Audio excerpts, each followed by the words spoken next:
Menteri Agama Nazaruddin Umar meresmikan Masjid Al-Ikhlas di Riverwalk Island, Pantai Indah Kapuk. Menak menyebut masjid diharapkan tidak hanya sebagai tempat ibadah, melainkan juga menjadi pusat pemberdayaan dan pendidikan umat.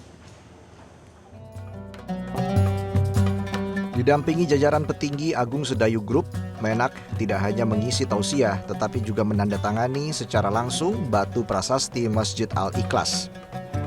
Masjid yang dibangun di atas lahan seluas 2.435 meter persegi dengan luas bangunan 1.248 meter persegi ini mengusung gaya Islamic Classical dengan perpaduan arsitektur yang terinspirasi dari kejayaan Ottoman dan Timur Tengah.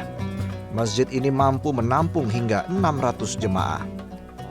Dalam tausiahnya, Menak tidak lupa mengingatkan jemaah untuk saling membantu satu sama lain tanpa melihat latar belakang agama. Di samping itu, Menak menyebut selain menjadi tempat ibadah, kedepannya masjid ini dapat digunakan untuk berbagai pelatihan keterampilan mulai dari bisnis, seni, kebahasaan, melukis, menulis, hingga pengajian yang mencerahkan. Program ini diharapkan memperluas wawasan dan membentuk umat yang kompetitif dengan perkembangan zaman. Peresmian masjid ini menjadi langkah komitmen pemerintah dan stakeholder terkait dalam mendorong masjid sebagai pusat ibadah, edukasi, dan pemberdayaan sosial. Ya, ini selain berfungsi sebagai tempat ibadah, juga untuk memberikan institusi pencerahan umat. Ada nanti pengajaran keterampilan-keterampilan berbisnis, keterampilan-keterampilan seni, keterampilan berolahraga, keterampilan-keterampilan kebahasaan, keterampilan lukis, menulis, dan pengajian-pengajian yang mencerahkan. Itu yang kita harapkan. Jadi masjid ini betul-betul akan memberikan pemberdayaan, perluasan wawasan pikiran umat supaya nanti bisa menjadi umat yang kompetitif dengan perkembangan zaman. Jadi idealnya masjidnya Nabi itu ialah masjid yang bukan hanya memberi perhatian kepada umat Islam, tapi juga umat siapapun juga yang membutuhkan perhatian, itu diberikan perhatian juga kepada mereka oleh masjidnya Nabi kan.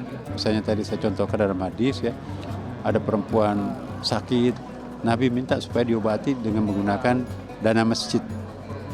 Ya, karena kalau orang sakit itu kan ya perlu dibantu tanpa harus melihat agamanya apa kan.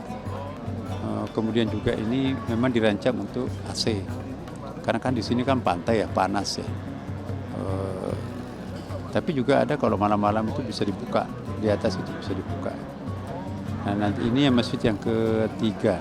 Rencana kita itu nanti ada 2, 4, bisa sampai 6 masjid nanti akan datang. Habis ini nanti akan dibangun lagi di tempat yang seberang itu, lebih besar dari ini. Dan itu nanti juga akan ada manasik haji, ya. Ada miniatur Ka'bah, bagaimana caranya bertawaf, bagaimana caranya sa'i, melempar, itu semuanya ada fasilitasnya di situ. Jelajahi cara baru mendapatkan informasi. Download Metro TV Extend sekarang.